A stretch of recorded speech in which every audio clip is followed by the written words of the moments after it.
For this particular morning meditation, I'm going to talk about it's time to shift. It's time to shift. And it comes from Deuteronomy, the first chapter, verse 6. Deuteronomy, the coming out book from the Pentateuch or the Torah. Deuteronomy 1, verse 6. Reads as follows: The Lord our God spake unto us in Horeb, saying, Ye have dwelt long enough in this mount. Look, folks, the late Bishop G.E. Patterson, my spiritual father, had a classic sermon from this one text he preached: You can't park here.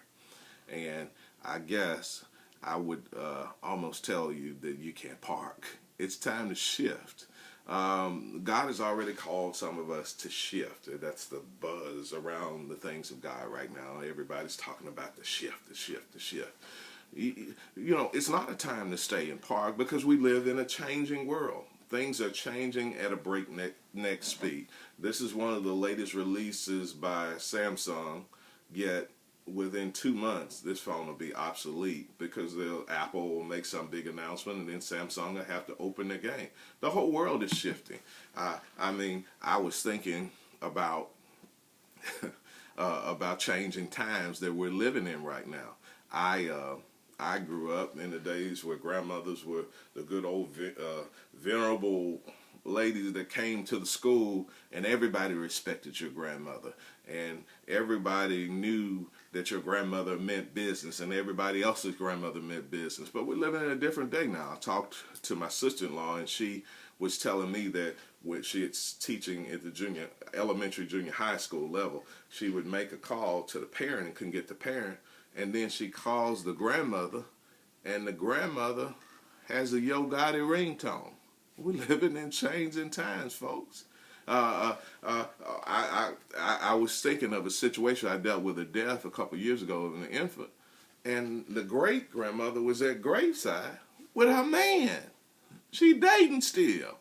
Look, folks, we're living in changing times. I told someone we used to have pretty women and hardworking men, and nowadays we got pretty men and hardworking women. I remember the day where a group of young boys would be scared to walk through a group of grown men, but now we're living in a day where a group of grown men are scared to walk through a group of grown little boys. Look, we're living in changing times. The world is shifting. Why are we still at the same place when God has already told us that we have dwelled in a particular place long enough? This isn't your station. This isn't where you go stop. You can't park here. God is calling you to keep moving. In verse 7 in Deuteronomy 1 and 7, it said, turn you and take your journey. What we need to shift in life is that we need to make some turns. To turn means to move about and to face something new and turn your back on something that you once knew. There's some people that we need to turn from. There's some stations in life we need to turn from. God's expecting us to make the shift, to make the turn, that He's ready to take our lives from one level to the next, but we are still dwelling at the same place, as if the mountain will be any sweeter for us. If you want something you never had, I've heard you got to do something you've never done. It's insanity to do the same thing over and over and over again and to expect different results. God has commanded you to shift. He's expecting you to make the turn. God, the scriptures declare that every place that the soles of your foot shall tread upon, that have I given to you. God's already promised it. Now it's time to walk in it. You got to make the necessary shifts in your life, child of God. God's not telling you to stay stuck at any point. God's calling you to walk into more. He wants you to achieve more. He's giving you dominion. Your dominion wasn't meant to stay stuck at that mountain.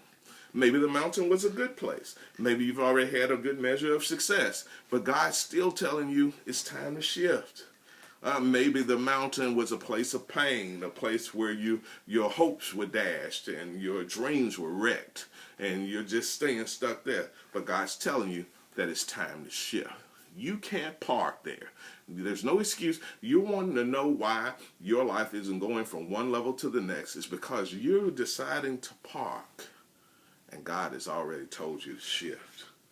You got to put your motor in gear, put your vehicle in gear, put your life in gear, because God doesn't want you to stay stuck there. You have dwelled long enough at that mountain. You can't park there, because you know what? It's time to shift. My morning meditation. It's time to shift, folks. God bless you.